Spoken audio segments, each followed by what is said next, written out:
বাংলাদেশের বিভিন্ন জেলার জনপ্রিয় খাবারগুলো সম্পর্কে জানুন।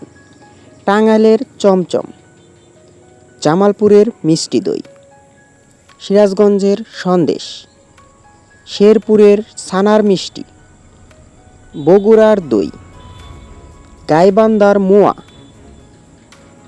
কুড়িগ্রামের চিতই পিঠা, দিনাজপুরের লিচু, নওগাঁর চালের পায়েস, রাজশাহীর আম, নাটোরের কাঁচাগোল্লা, রাজবাড়ির রসগোল্লা, মাগুরার খিরসা, ফরিদপুরের পাটালি গুড়,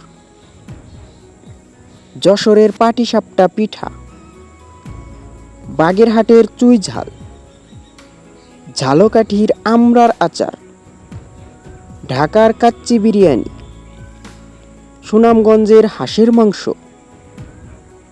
সিলেটের চা, লক্ষ্মীপুরের নারিকেল নাড়ু, কক্সবাজারের শুটকি মাছ, মৌলভীবাজারের চা, বান্দরবানের পাহাড়ি খাবার। ধন্যবাদ।